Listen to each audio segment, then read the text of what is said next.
topics and opinions expressed in the following show are solely those of the host and their guests and not those of W4CY Radio, its employees, or affiliates. We make no recommendations or endorsements for radio show programs, services, or products mentioned on air or on our web. No liability, explicit or implied, shall be extended to W4CY Radio or its employees or affiliates. Any questions or comments should be directed to those show hosts. Thank you for choosing W4CY Radio.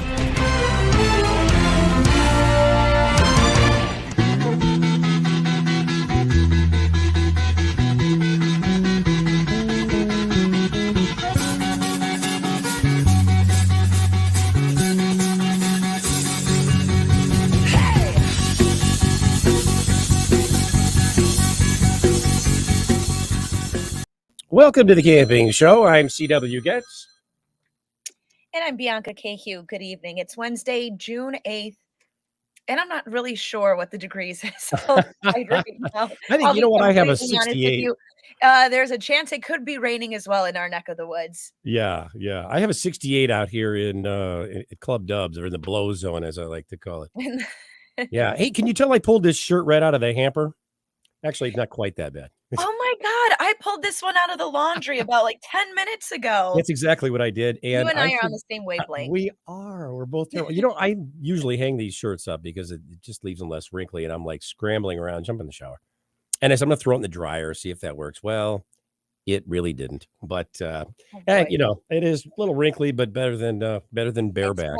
I don't think you can really tell on a computer screen or a cell phone screen. I'm hoping you're right. Hopefully. Absolutely. Aren't we? Comment if you can. Comment if you can see the wrinkles in our shirt tonight.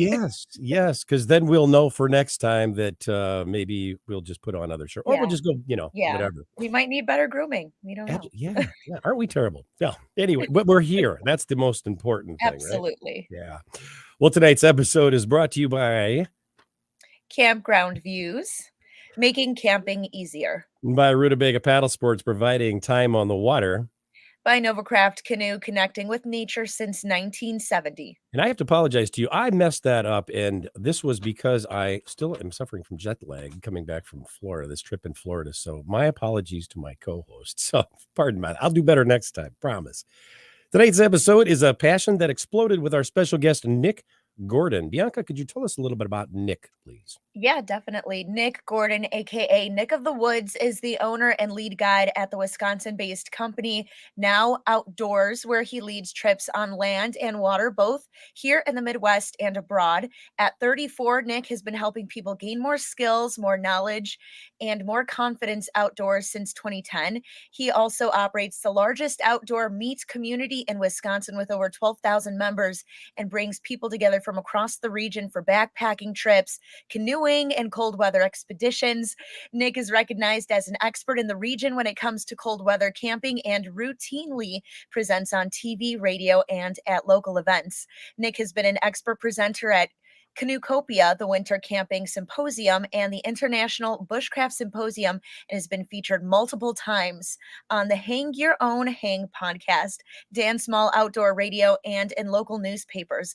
In addition to guiding, Nick is a wilderness EMT and teaches adventure recreational courses at UW Milwaukee and certification courses for the Solo School of Wilderness Medicine, Emergency Care and Safety Institute, and the American Heart Association. Nick, thanks so much for being on with us.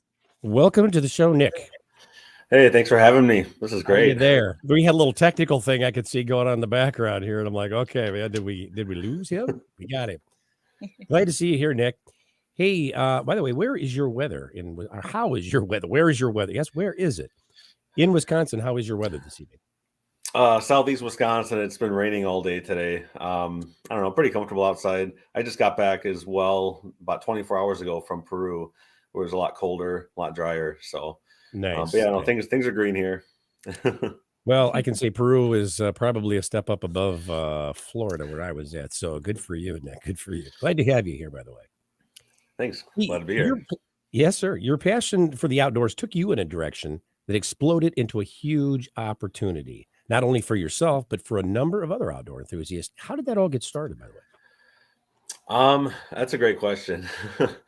Yeah, I think it started back in college. I actually started Now Outdoors when I was still attending UW Milwaukee. I've always been an outdoor enthusiast since I was a kid. I did the scouting thing. We had a family cabin up north. So as a kid, I spent a lot of time in the woods paddling and fishing and chopping firewood, stuff like that. Somewhere mid-college, I kind of got back into it. I was actually a TA for 3 years during my college career with helping out with a lot of outdoor programs. And so I got a lot of experience kind of sharing what I know with other people, other students and things like that, and really fell in love with it. So I started now outdoors, and it's kind of grown over the years. 2015 is when I think it really started to blow up. I had a job with the DNR as a educator in Milwaukee, so Lakeshore State Park. They Nice. get tons of people every day. Thousands during the summertime. Dog walkers, bikers, people going to see the local prairie. And I was asked to bring my programs to the park and teach these short workshops, and I got this bit of a following in the city. And so I started a Meetup community website just to kind of advertise our programs, and things really took off. We were one of the fastest growing outdoor Meetup communities in the whole country for over a year. Nice. So yeah, it was kind of a cool platform. People were able to find out about the programs, backpacking workshops and survival discussions and bonfire socials and stuff like that. But this community formed, and I just kind of built off of that. About 5 years ago, 2017, we did our first international trips.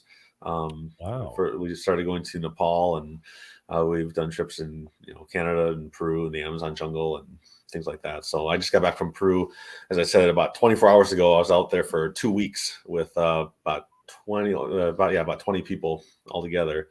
But most of my stuff is pretty local here. It's been a lot of fun. Nick, how do you get to the point where you say, okay, I've got a Meetup group and I've got all these people, right? And to say, hey, I'm going to start a full-fledged business. I'm going to go into business tomorrow or whatever next week, and we're going to do it this. I mean, how much do you have to drink before you get to that point? You say, hey, pull the trigger, right? It takes a lot. I started outdoors before I had the Meetup.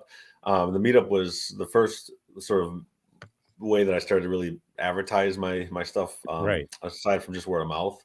And that's where things really started to pick up. I mean, I'd always worked multiple jobs, kind of day jobs and odd jobs and things like that. I worked for DNR nature centers and schools and tried different outdoor programs, wilderness therapy, different things like that.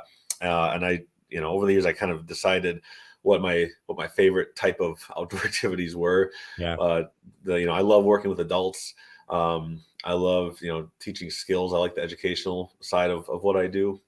And so all of a sudden, the demand was really high, and I kept having to call in sick and take weekends off. I mean, I would go to apply for jobs, and I'd tell them, hey, just so you know, I'm never going to work a Friday or a weekend because I've got this thing that I do, this passion of mine, that this little baby business that I've been at it for a long time. Nice. And eventually you have to go all in. I mean, I imagine similar for any kind of business. You have to make a decision at some point that it's either all in or a side hustle.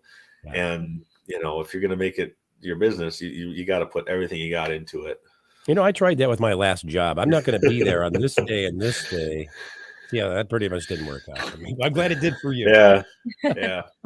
Well, he's his own boss now, so yeah, it makes absolutely.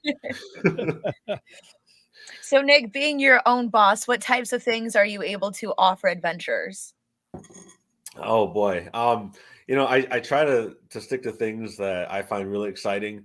I like to mix it up a little bit too. We do stuff all summer long, all winter long. So I love backpacking. I love canoeing. So we've got our fleet of canoes. We do backpacking trips. We do, a lot of weekend stuff. Friday, Saturday, Sunday, short trips. Then we've got a couple of longer trips too. But we've got our trips. We also do workshops. We'll do wilderness first aid training. We'll do backpacking workshops, which are usually a 2-day, maybe a 3-day event.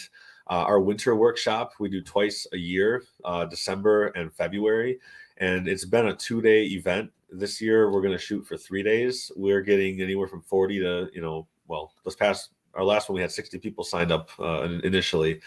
And it's a workshop where anybody with any level of cold weather camping background can show up and learn everything they need to know to get into it.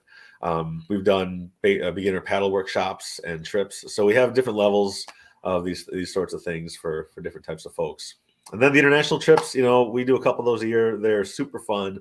They're for folks that are typically more experienced backpackers, paddlers that want to get out and really challenge themselves. So, yeah. Very cool. Hey, Nick, let me ask you a question. How are each of those constructed, by the way? I mean, how are they put together?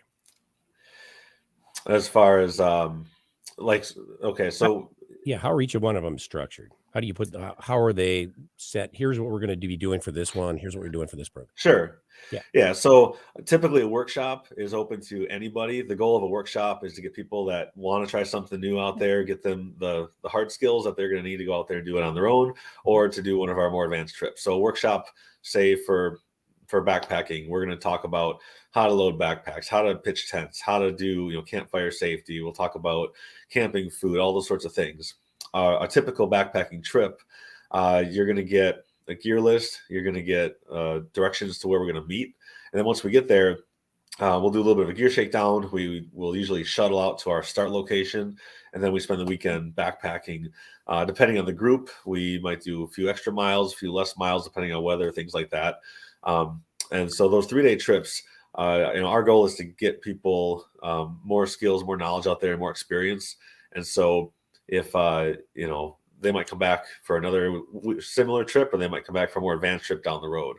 Nick, are they bringing any of their own gear, or is this all? I mean, are all of their own gear? I mean, or is anything supplied? Do you ever rent things out to your people? Yeah, most of the past 12 years, people typically bring their own stuff. Over the years, the past 7 years, we've been providing more and more gear for people. At this point, we can fully outfit folks with whatever they need. We've got piles of backpacks for men and women. We've got headlamps and just all trekking poles, all sorts of stuff. We also just recently, about a month ago, we got a whole pile of brand new Superior Gear hammocks, the full bundle. So instead of renting out tents, because tents over the years they break down, they've got some issues and things like that, and so we've made a full switch to hammock camping. So if anybody wants to rent a shelter, it's a fully outfitted camping hammock for whatever type of weather we're going into. We also provide water filtration. So in the past, people can still bring their own water filters if they want. What we found is that a lot of people were, especially beginners, they don't necessarily know what they need to spend their money on for water filtration or cooking equipment. And we found that we could provide usually better food for less money if we just did it ourselves. So instead of having 18 backpackers with 18 stoves with 18 things going on, we provide group water filtration at camp and on the trail. And then I do all the meals as well for everybody. So 3 meals a day. People can bring snacks and stuff like that, but they don't have to worry about bringing a stove and water filtration. Instead, I'll divvy up our group gear and divide it among the people coming out. So everybody carries a little bit of something for the group. Right.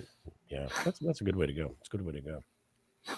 Gotcha. And when you're camping, is it all year round, or is there a set season that you do some of your camping trips? Because I know you mentioned you even do winter workshops, so you operate all year round then, correct? Yeah. Right now, this is a really nice time of year. We're just getting in the bug season. Like I said, I've been in Peru. Yeah. I've seen the videos, and the black flies are coming out now. Yeah. I've seen the boundary water pictures. But yeah, right now, I mean, this is a kicking off to the high season. We've got a backpacking trip coming up, paddle trips. July, or peak bug season, is always kind of fun deciding what we want to do. Do you hand out the nets, or do you make everybody bring their own nets? They had nets. It's on the gear list. I always have about 6 or 7 extra. There you go. Just because, yep. On some of our trips too, if they're kind of far away, like boundary waters, I mean, I'll bring a bottle of permethrin and we can spray clothes and stuff the night before. Nice. I try to help people out, especially these summer months are tough up there. Bianca, have you ever experienced black flies? Have you ever had those? You know what black flies are, right? I don't think so. Don't sound like regular flies. Wait till you get a load of that. Nick, tell her about black flies. There's something. A week before I left for Peru, I had a group of 27 out for a canoe weekend, and the black flies had just come out in northern Wisconsin. I think there was ice on the lake just 10 days prior, and the black flies were out. I came home that Sunday night, and my legs were hot and swollen and welts all up and down. Oh yeah, yeah. They're out. Flies. I don't know if it's like they can smell certain blood or skin or whatever it is, maybe a certain scent on a human, but they always go for him. And I'm telling you, after a float trip, he'll come back with like $50 size Welts. Yeah. Or his arm one time swole up the size of a golf ball in the back. It's crazy, these flies. I don't know if it was a black fly, a blue fly, I don't know, but I mean, These little black flies. These are crazy. They will go in your eyes, in your ears, and your nose, and they'll get in the collars of the sleeves of your shirt. They will. Oh, that's aggressive. Well, they're wicked. Yeah, they're not like regular flies. These are like regular flies on steroids. Am I right, Nick? Yeah, not your average flies. Yeah, even in the hot summer months, I'll have long shirt, a bug shirt on, long pants. Oh yeah. I don't mind the heat if keep the flies off. And then around your head, you might have seen people sometimes they'll put a duct tape on backwards over a hat or something. The flies will stick to the duct tape. At the end of the day, you can throw that tape in the fire and watch them all burn. Watch them burn. Yeah. Well, it sounds somewhat I love it. Oh, that's great. A walking fly trap. Yeah, absolutely. They're wicked. All right. Well, stick around with us. We're going to call a break right now, but we'll be right back with more of the camping show right here at Talk 4 TV.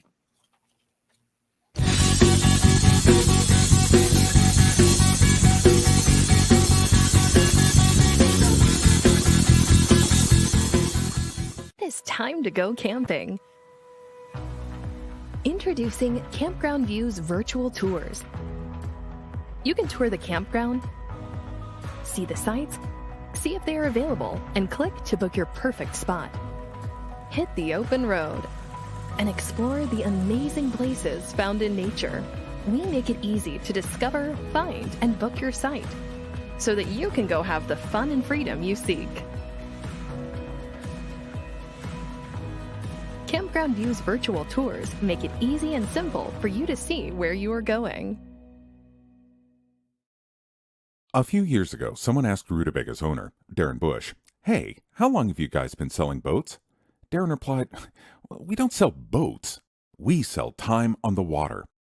Of course, that comes in all types. We help people paddle more safely with Rutabaga outdoor programs. We rent canoes, kayaks, and stand-up paddleboards. We sell and install racks to get you from home to adventure. Rutobaga's got everything you need to get you out on the water, like paddles, life jackets, dry bags, and clothing. Rutabaga Paddle Sports, on the web at rutabaga.com. Mention you saw this ad on the camping show. There's nothing like being out there. For over 50 years, we've been connecting people with nature by building classic Canadian canoe designs using the best materials available. We built a reputation on durable, dependable canoes that allow you to focus on what's important, whether that's unplugging in remote wilderness, spending quality time with your favorite people, or nailing the perfect line. Visit novacraft.com to find the perfect canoe for you and locate your nearest authorized dealer.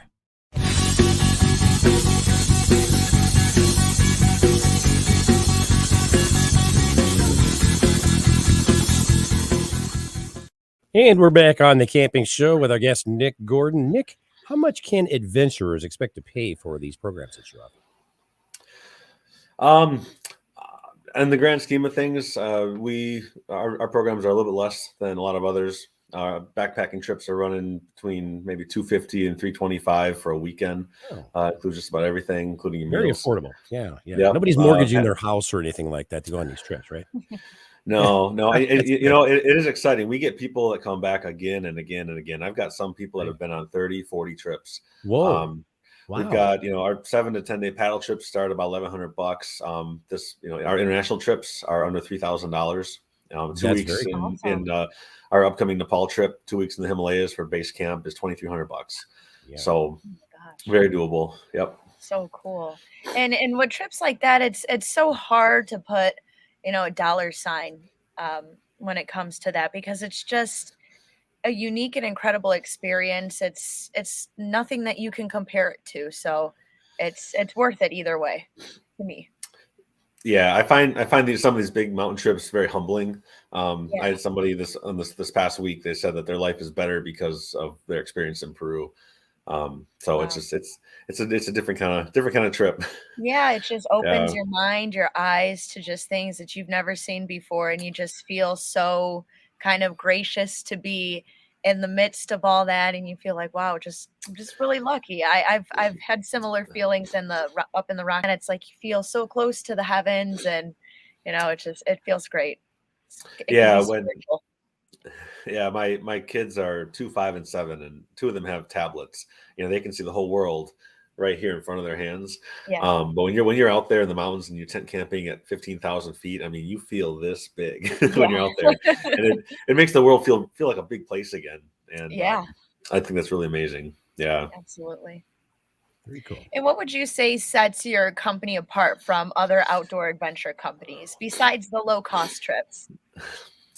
Yeah, I think the big thing with Now Outdoors that sets us apart is we really focus a lot on the outdoor community and getting people together. So when people come out on our trips, they're not usually looking for like a once a summer vacation. We're not trying to sell a vacation. We're trying to sell a program where you can come out and gain good skills, good knowledge, and more confidence to be outdoors. So we get young parents that want to take their kids out and they want to make sure their kids have a good time. Because if kids have a terrible time, parents have a terrible time. So they want, we get hunters that maybe they don't want to carry 120 pounds of gear out into their spot in the woods. They want to find lighter ways of doing it. So they come out on some of our trips, learn a few new skills, and they can get out there more efficiently with less equipment. We really want people to come out of our programs just as better stewards of the land and more skills to get out there and do what they love to do. Nick, you and I were also talking about your custom meals. You started making meals for people, little by little by little, for your expeditions, of course. And you've been doing that for the past few years. Tell me more about that. Tell us all more about that, if you can, how that got started. Yeah, so I love to cook a lot. I don't mind slaving over a stove all day long, all weekend Wow. long. I absolutely love it. I love You hear when, that, when we're out in ladies? the woods. This guy will Yeah, cook for well, you. I heard it first and probably the last time ever, but Yeah. It's another passion of mine. When I travel, I love different foods from different places. I like to mix things up.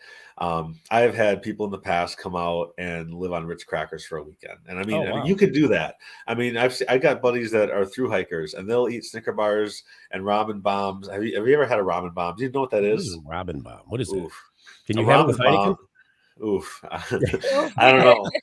That's Do it's explain a this soup. If I had the Ritz crackers, you're going to have to throw some beer in there because I don't think I could just do the Ritz. Yeah. Yeah, a ramen bomb is basically a pack or 2 packets of ramen soup with instant mashed potatoes. It is a Oh, carb pile. Yeah, there's a lot of people eating a lot of interesting things on the trail. I'll leave it at Interesting. that. And there's some of us that eat to live and some live to eat, and that whole conversation. And I just thought, I think food can be done better. I mean, we've all had good food on the trail, maybe over a cast iron skillet, maybe something in a Dutch oven, stuff that you would never take backpacking. And I thought, I think I can do better. Yeah. And also, a lot of people over the years, they tell me that planning the food for their trip is the most stressful part of camping. They'll spend $200 for a 3-day trip and then not eat half of their food. So I decided a I few can years. agree with that, Nick. I think Yeah. that the food thing is really the toughest, and not if it's just you, because you know what you can tolerate, you know what you can handle. But if you are packing for a group, doesn't that add a little element of, something? I hope this is going to fly. Yeah, if you make really good food, people are going to eat it. And I used to joke. and you're confident. Yeah, I'm sure you might have heard this too. People joke that, well, if the weather's bad, if the miles are high, if it's a really tough day, anything tastes great. Hot dog could be taste as good as filet mignon. Well, I've made filet mignon on some of our trips, and wow. it definitely tastes better than hot dogs. There's a paddle trip where we spent the night on an island, and I made filet mignons. We found some wild asparagus, cooked it up over the fire. It was fantastic. Wow. What an Yeah, experience. no. Hey, Nick, you want to go camping? Luxury camping right there. Yeah. Nick, you want to go camping with us? You're going to cook Yeah, like I this. Let's go. know. Let's go. Chef Alrighty. Nick Gordon. Yeah. So Watch what out, Gordon happened now? Ramsay. So over this past year, when a little over a year ago, I decided to invest in a couple commercial freeze dryers. So one of the issues I had is my menu is as big as it was. I'm still trying to make lightweight food, so I was dehydrating tons and tons of meals, and I was running multiple dehydrators, 10 trays high in my house all summer long. It was hot, cost a Wow. lot of money. It took a while to rehydrate stuff, but I was limited with my menu because there's some things you just can't dehydrate. Creams, cheeses, dairy, things like that don't really work. And so I was It's looking for a horrible. way. It's I was looking for a absolutely way to expand my menu. So I decided to kind of throw in all that I got. I got a couple of large freeze dryers, and so I can really do just about anything. And what that has allowed me to do is expand my menu, and I can customize any menu. So if I've got somebody who says, "Hey, I'm vegan, I'm gluten free, I don't eat food that starts with the letter L," like whatever it is, you know, I can customize anything. yeah. And when I tell people that, hey, by the way, whatever your diet is, let me know if there's any issues, and I got you covered. Now, People seem to like that. do they get charged extra for if there's something custom that they need? Do they have to worry about, oh, well, there's this upcharge of No, if you come out and you say that you only eat filet mignons, I might have to charge a little extra. But no, I just Yeah, when people right. register for a trip, they just let me know if there's any special dietary restrictions, and we make it happen. In Sure. Peru, even overseas, we can accommodate any diet, and I love it. So yeah, in fact, right now I'm actually preparing meals for a major kayak expedition. When I was at Canoecopia as a presenter this past March, another presenter, Tracy Martin, reached out to me and asked me about possibly helping her with some meals for one of her big trips. She was looking for an anti-inflammatory type diet for her paddling. And so I said, well, absolutely, let me help you out. And a few weeks later, she calls me up and says, hey, by the way, I just got invited to join Freya Hofmeister on her circumnavigation of all Oh, of North wow. America. Nice. So she'll be joining Freya for a couple months this summer. And part of her job is to provide dinner for Mhm. Freya and their other paddlers. So now she has a special diet. The other ladies don't. So now I'm making meals for the whole crew. Wow. So I'm working with Tracy's diet and then the other ladies. And here's the thing is, one of the issues with backpacking meals that I've always been focused on is the calorie count.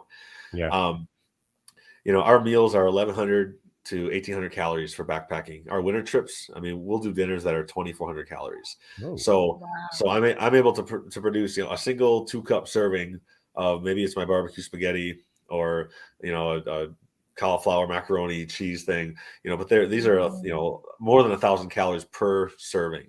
And so for the expeditions, for the people that need those high calorie meals, I've got this huge You variety got of options now. Yeah. Yeah. You can do it. So Awesome. Good for so you. it's Awesome. kind of exciting. Nick, I want to hear more about this barbecue spaghetti. We'll be right back. Stick around after the break. More of the camping show here with our guest, Nick Gordon, on Talk 4 TV and W4CY Radio.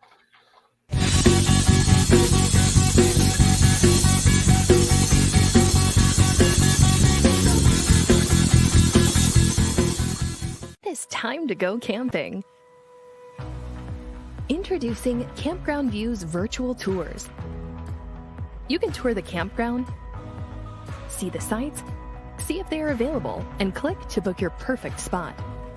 Hit the open road and explore the amazing places found in nature. We make it easy to discover, find, and book your site so that you can go have the fun and freedom you seek. Campground View's virtual tours make it easy and simple for you to see where you are going. A few years ago, someone asked Rutabaga's owner, Darren Bush, hey, how long have you guys been selling boats? Darren replied, we don't sell boats. We sell time on the water.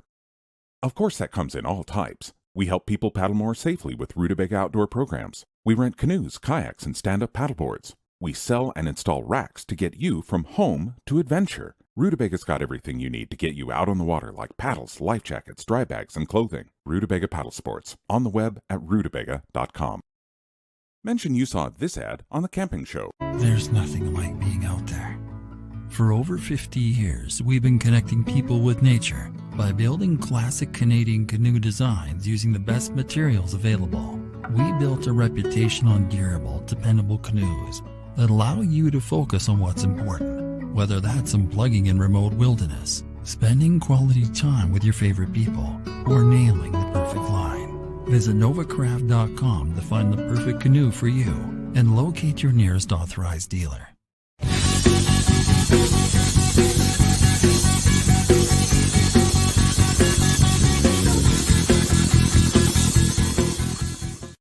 And we're back on the camping show with our guest, Nick Gordon. Roxy, could we have you for a few photos up here that Nick sent us, and we'll have him tell us a little bit about each one of them. There we go. What we got here, Nick? That is Cayosangate Mountain in Peru. That's where we just finished up hiking last week.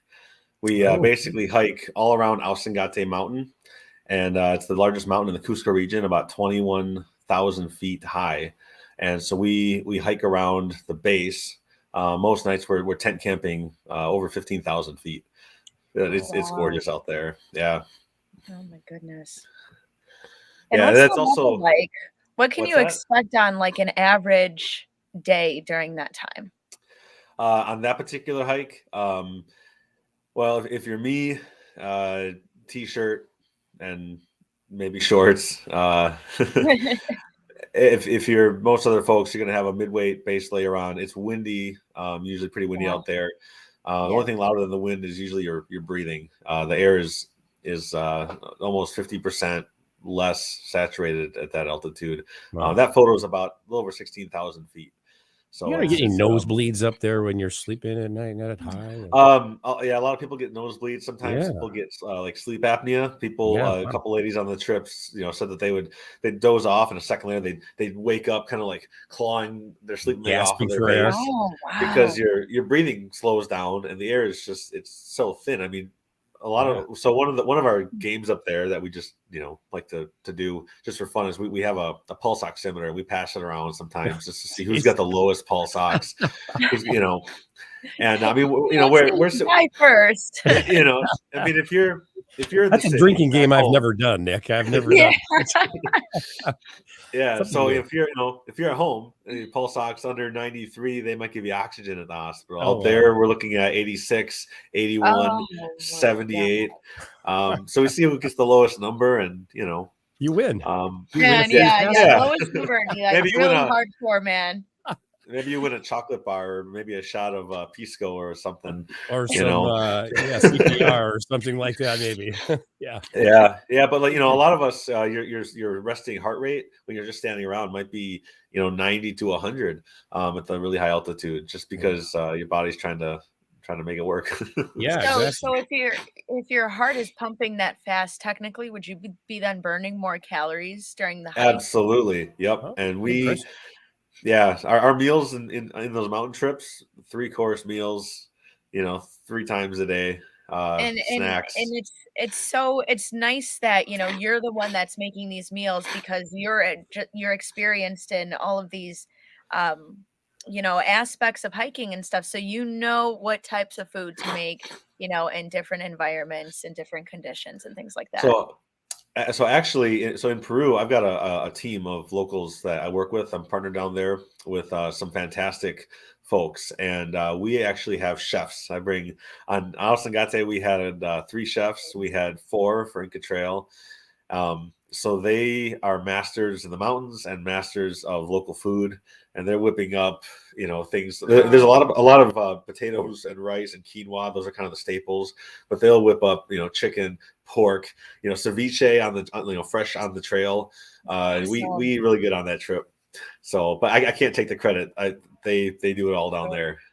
But it's nice, because then everybody gets a little bit of a taste of Peru then. So it's a big part of that trip is bringing the full trip, in full circle. So that's awesome. A big part of my Peru trip is the culture. There's a lot of history during our hike, and a lot of just learning about their culture, their food, their customs, things like that. Yeah. Also Peru. One of the things with that trip too is we use very high quality gear. Those are some of the best tents you'll see on the trail out there. It's just I'm a stickler for quality. Years ago, a buddy of mine introduced me to that phrase "buy once, cry once," and so I'd rather take things slow and get the best stuff that we can get at the time. So those are really solid tents. That's an igloo. That's a little different. Let's see. That was a couple years ago, northern Wisconsin. The girl in that photograph, she flew to Madison from Paris she was a study abroad student. She's in Wisconsin for 4 days, and she posts on Facebook, "Hey, I hear there's a lot of wilderness here in Wisconsin. Where do I go to find it? I brought my winter gear. What do I do?" People say, "Oh, you got to find Nick. You got to find this guy, Nick." So she finds me online and messages me, and 2 days later, we're up north building an igloo. So she came ready to go. So I said, let's make it happen. This is what a group. Look at this. Yeah, That's those are it's 27 individuals. Wow. That I took to Everest Base Camp in 2017. That was a big group. Wow. And they all made it. They all did a great job up there. Yeah. Pine Martin just popped in. Igloo Camping rocks. He is a big igloo builder. Oh, I've yeah. seen, Yeah. Yeah. That is very cool. That's awesome. Nick, what direction do you see things moving as you continue with what you're currently doing? Well, over the last several years, I've been investing a lot of assets, gear, canoes, the winter stuff to be able to do more. Our groups have been getting bigger and bigger, and we're trying to expand our team a little bit. So I've got a growing team behind me. We're trying to get some new guides and on board to help just do more trips. So I've got a few people right now from northern Wisconsin, even upper Michigan, who are very qualified, fantastic outdoor trip leaders. And so we're trying to get them on board just to be able to offer a little bit more. I'm only one person and I can only do so much. We've had backpacking groups, 25 plus people. And like I said, my canoeing trip a few weeks back, we had 27 people out there in tandem canoes. I had 4 assistants. It's a big group. And so we're trying to get more hands on deck so we can kind of, do more trips and maybe a little bit smaller. Here's a great boundary water trip. Yeah. Beautiful. Yep. Wow. Is that the same? Okay, is that the same one? The place that you were just at? Different. Yep, place. that's a different mountain. Same area. Yeah. Oh, what have we forgot about here, this one, Nick? What is this? Well, let me tell you. Let me tell you. So, when you're in the Amazon jungle and you're out hunting monkeys with local Matisse tribe, and you can't find the monkeys, you switch up to electric eels. Wow. So we were down the Amazon back. She's speechless. we're in the Amazon jungle. That's me and Joe it. Flowers. So we're down there, and what happens is we go down there during the dry season, and there's these big kind of holes in the ground where maybe trees have fallen over, or just like these swampy little areas that are full of really muddy, murky water. Yeah. And as we're out there hiking around looking for monkeys, the Matisse, we get up to these swampy areas and they look at that little pool of water, and after a few minutes you see a little head pop up, get some air. So electric eels, they're air breathing fish, and they see this little head pop up, and then one of them will go grab a stick and take the machete and make sharpen the end of it, and they'd stand there and just wait. And when the thing would come up for another breath of air, they'd stab it in the head. And some of these 6 feet long and 30 pounds. And, holy smokes! Yeah. So do you eat them? Yeah. We brought them back to camp. They're electric eels, so they make sure that they're super dead. We bring them back to camp. Just dead, but super dead. Yeah, definitely.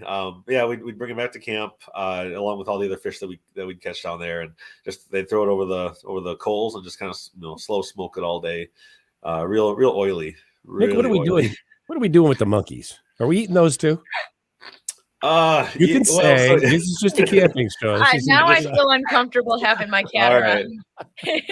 Yeah. So the Amazon trip, we spent time with the Matisse tribe and a few other representatives from a few other tribes as well. Yeah. And one of the things that they eat a lot of down there are monkeys. Just like they're like squirrels up here. They're everywhere. They're easy to hunt. They use poison darts and blowguns. Oh wow. And Wow. It's just so like on what we Gilligan's do, Island, man, with the darts and the right. I the remember that. blowguns are pretty intense. I mean, they're like 12 feet long. Wow. It's Holy pretty smokes. incredible. So we don't hunt the monkeys. When we're down there, they'll invite us. Every morning we go out there early. A couple of us go out there and kind of join them on one of these hunts. And Yeah. in a few years back, we were very successful. There were monkeys everywhere, and we had lots of monkey meat. So they smoke them up. They'll cook them, boil them, etc. And on this trip, not so much monkey, a lot more electric eel, a lot of fish, a lot of really good fishing. Okay. So you said the monkeys are like squirrels. How big are they? Are they the size of squirrels or? A little bit bigger, but yeah. I mean, they're not huge, and the Maltese they don't really target any specific species. I mean, they get what they got up there. There's howler monkeys and squirrel monkeys and things like that.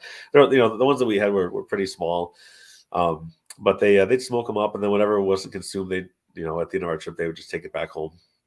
So it's a little different. It's a little culture shock. Yeah. Yeah.